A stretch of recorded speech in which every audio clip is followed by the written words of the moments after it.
చెప్పండి, వసంత నవరాత్రి ఉత్సవాలు ఎప్పుడు ప్రారంభమవుతున్నాయి? పూజా విధానం ఇదే. ఇప్పుడు తెలుసుకుందాం.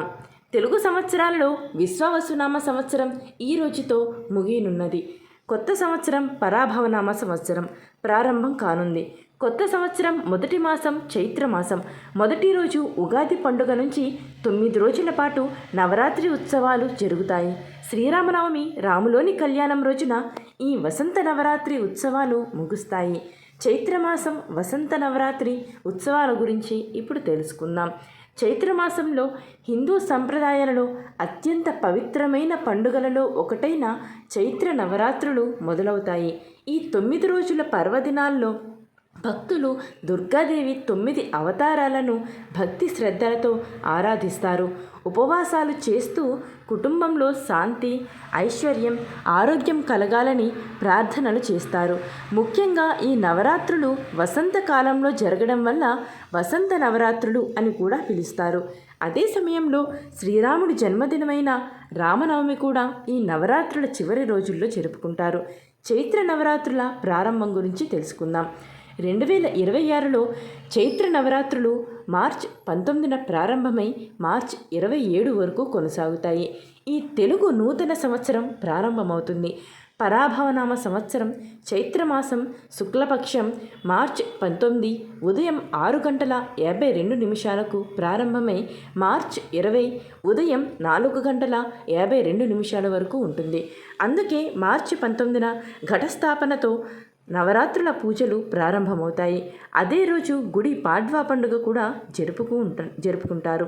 ఈసారి వసంత నవరాత్రులు కొన్ని ప్రత్యేక గ్రహస్థితుల మధ్య ప్రారంభమవుతున్నాయి. ప్రతిపద తిథి అమావాస్యతో కలిసి పరిస్థితి ఉండడంతో మొదటి తిథి తక్కువ సమయం ఉంటుంది. అయినప్పటికీ సాంప్రదాయం ప్రకారం మొత్తం 9 రోజుల నవరాత్రులు పూర్తిగా జరుపుకుంటారు. ఘటస్థాపన శుభ సమయం. నవరాత్రుల మొదటి రోజున అంటే మార్చి 19న ఉత్తరాభాద్ర నక్షత్రం శుక్లయోగం కూడా కనిపిస్తున్నాయి. ఈ రోజున కలశస్థాపన, ఘటస్థాపన వంటి పూజలు చేస్తారు. మార్చి 19న ఉదయం 6:52 నుండి 10:16 వరకు ఘటస్థాపనకు శుభ సమయం ఉందని పండితులు చెప్తున్నారు. ఈ సమయంలో చేయలేకపోయిన వాళ్ళు మధ్యాహ్నం 11:52 నుండి 12:41 వరకు ఉన్న అభిజిత్ ముహూర్తంలో కూడా ఈ పూజ చేయవచ్చని చెప్తున్నారు. దుర్గాదేవి వాహనం గురించి ఇప్పుడు తెలుసుకుందాం. ఈ సంవత్సరం వసంత నవరాత్రుల్లో దుర్గాదేవి ఒక ప్రత్యేక వాహనంపై వస్తుందని పురాణ విశ్వాసం. ఆ వాహనం ఆధారంగా ఆ సంవత్సరంలో జరిగే పరిస్థితులను పండితులు అంచనా వేస్తారు. 2026లో దుర్గాదేవి డోలీలో వస్తుందని విశ్వసిస్తారు. పురాణాల్లో దీనిని పల్లకి అంటారు. అమ్మవారు పల్లకి వాహనంపై రావడం వలన పంటలు సమృద్ధిగా పండుతాయని పండితులు అంటున్నారు. చైత్ర నవరాత్రి పూజా విధానం. ఈ నవరాత్రులు ప్రారంభానికి ముందు రోజు పసుపు, కుంకుమ, గంధం, పూలు, పండ్లు, సుగంధ ద్రవ్యాలు సిద్ధం చేసుకోవాలి. మరుసటి రోజు అంటే చైత్ర శుద్ధ పాడ్యమి రోజు ప్రభాత సమయంలోనే శ్రీరామచంద్రుణ్ణి, లలితాదేవిని, పరమేశ్వరుని ప్రార్థిస్తూ సంకల్పం చెప్పుకోవాలి. మొదట గణపతి పూజతో పూజను ప్రారంభించాలి. ఆ తర్వాత ఈ నవరాత్రుల్లో ప్రతిరోజు దేవీ మంత్రాలను జపించాలి.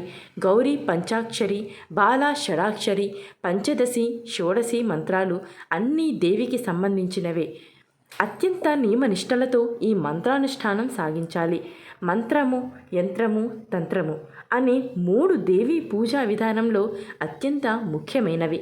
మంత్రానుష్ఠానం అయిన తరువాత షోడశోపచార పూజలను దేవిని ఆరాధించాలి.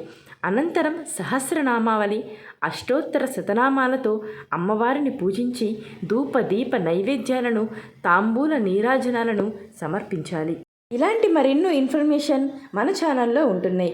ప్రతి ఒక్కరు సబ్స్క్రైబ్ చేసుకుని సపోర్ట్ చేయాలని కోరుకుంటున్నాను.